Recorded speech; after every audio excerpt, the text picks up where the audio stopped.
A의 동생 B는 10년 전 가출을 해서 지금까지 연락이 없습니다. 돌아가신 아버지 재산을 정리해야 하는데 B를 찾아 재산을 정리하는 방법이 있나요? 실종된 가족을 찾는 일은 아주 어려운 일입니다. 그 가족이 일부러 연락을 끊은 경우도 있고 연락 두절된 후에 병고를 당한 경우도 있죠. 실종된 가족을 찾지 못하던 도중에 상속재산을 처리해야 하는 문제라도 생기면 상황은 더 복잡해집니다. 그렇다면 가족 중에 실종된 사람이 있을 때 법적으로 어떻게 해야 하는지 알아보겠습니다. 먼저 부재자 재산 관리인 선임부터 시작합니다.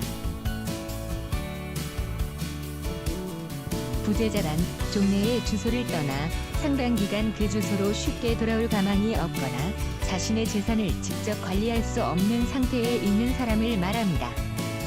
그리고 부재자 재산 관리인은 부재자를 대신해 그의 재산을 관리해주는 법정 대리인을 말하죠.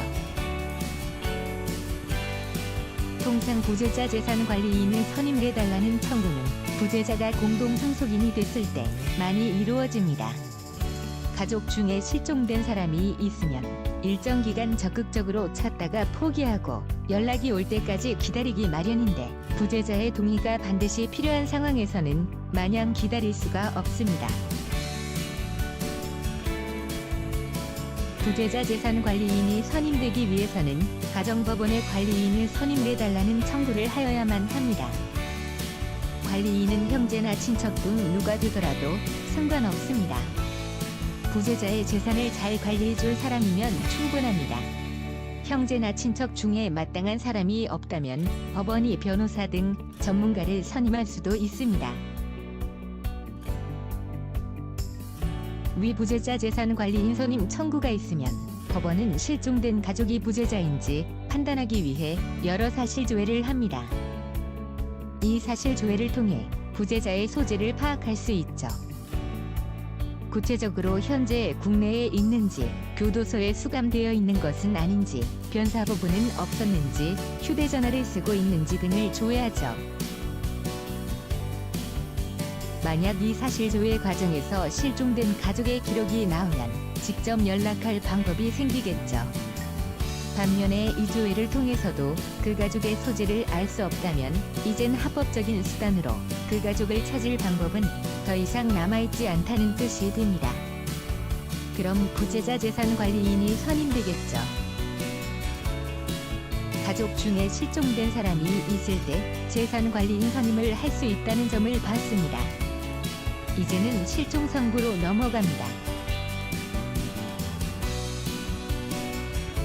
실종 선고는 부재자의 생사가 5년간 분명하지 않을 때 사망한 것으로 간주하여 법률 관계를 확정하려는 절차를 말합니다.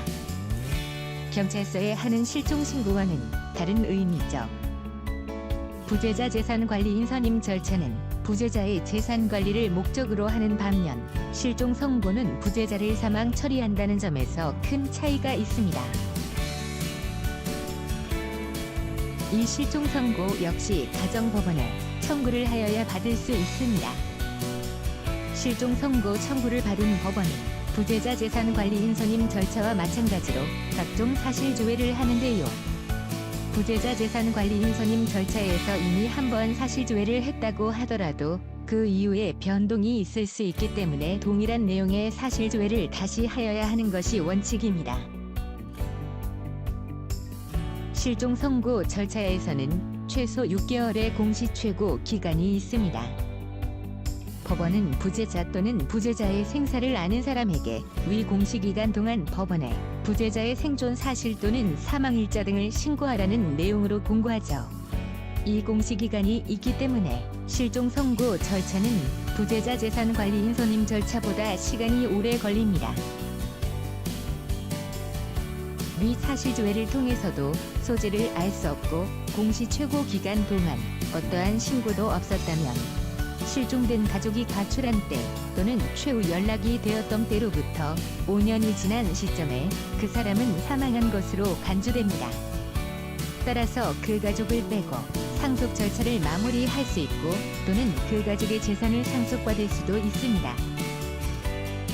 지금까지 가족 중에 실종된 사람이 있는 때에 무엇을 할 수 있는지 알아봤습니다. 오늘 내용 도움이 되셨나요?